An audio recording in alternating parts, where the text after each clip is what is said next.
be discussing the early sections of the American Revolution. Up until this point, we have been talking about the different causes that have raised the anger and tension between the British and the colonists. Some of these things were the series of acts in which taxes were passed, also acts that were passed in order to control the colonists. And we've also talked about different types of conflicts, such as boycotting, the signing of the petitions, the Boston Tea Party, and also the Boston Massacre. After the Boston Tea Party, we go into a series of intolerable acts, which will ultimately lead the colonists into a violent act of war, beginning the Revolutionary War. Today's main points are the start of the actual war, the Second Continental Congress, early battles, and also a call for independence, which will lead us into the next set of notes on the Declaration of Independence. So as the British passed the intolerable acts in reaction to the Boston Tea Party, the colonists continued to grow angry at the British attempts to gain more control. As a result, they decided they needed to have their own central power, almost like a governing body that made decisions. So they gathered and formed the First Continental Congress, and at this Congress they demand the repeal of the intolerable acts and declared the colonies had the right to do the following: tax themselves, govern themselves, form a militia, and boycott British goods.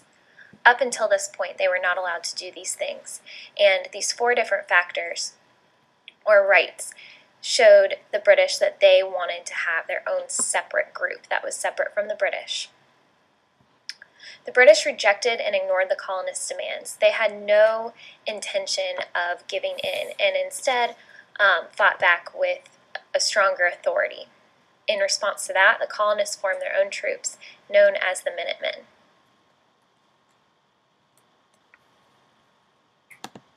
The Minutemen joined and they gathered arms and they started to march towards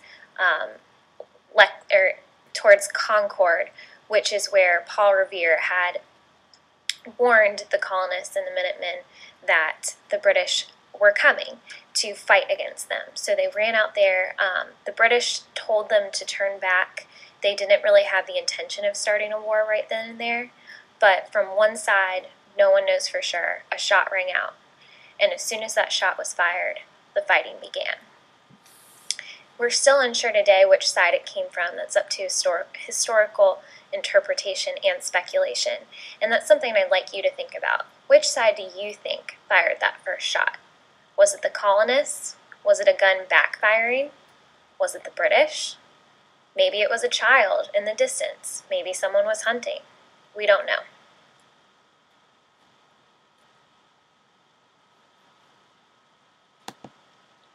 After the colonists left Concord, they continued to go on to engage in one of the first battles. At this point, the colonists were still divided on who they favored. Up until this point, we only talked about the colonists as disagreeing with the British, but there were still quite a few that favored the British. Those who were willing to fight for their independence were patriots, and the others who favored the British were the loyalists. You can think of it as being loyal to the British Crown. The Second Continental Congress formed and met in 1775. So this was a second meeting. They accomplished the following. They formed an army that was led by George Washington. At this point, he was a general, but as you know him, he will become our first president. They also printed their own money to pay for the army, so this is the first time where you see a circulation of money occurring within this country. They also made efforts towards peace with the British through signing petitions, but all of these attempts failed.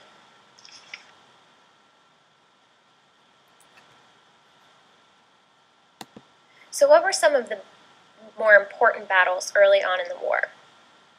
The first major victory for the Americans, or the colonists, we'll start referring to them as Americans now, was the victory at Fort Ticonderoga in New York. This is led by a man named Ethan Allen, and they surprise attacked the British. One of the major pluses for the American side was that they knew that land. They lived off of it. So they could do sneak attacks instead of the traditional facing each other and firing that we're used to seeing when we take a look at the Revolutionary War. This caught the British off guard.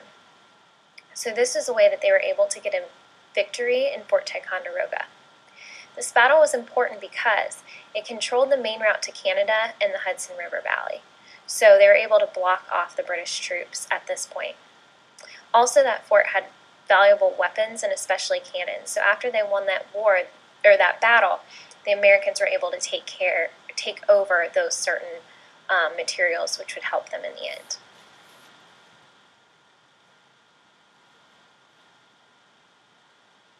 The next battle that we'll discuss is the Battle of Bunker Hill. The British failed at 2 attacks due to the Americans firing using sneak attacks, kind of like in Fort Ticonderoga.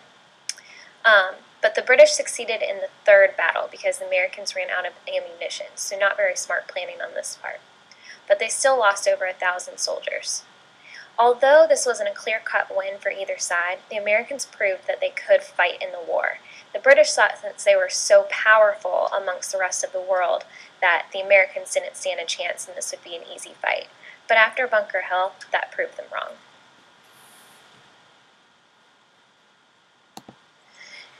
The battles continue to wage. After this particular battle at Bunker Hill, Washington used cannons to overlook Boston. So this kind of created a boundary of threat for a very important city that the Continental Congress and the Americans thought was very influential. Boston is where the massacre took place, the Tea Party, and also where important forts were.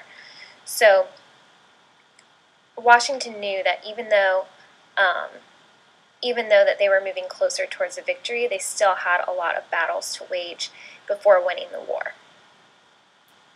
I want you to think about a couple things. What advantages do you think the British had in this war? Did they have more power, more control, experience, equipment, money? And what advantages did the colonists have? We already talked about that they knew the land, but how can that really be an advantage? Take a moment to think about that because we will be discussing it in class tomorrow.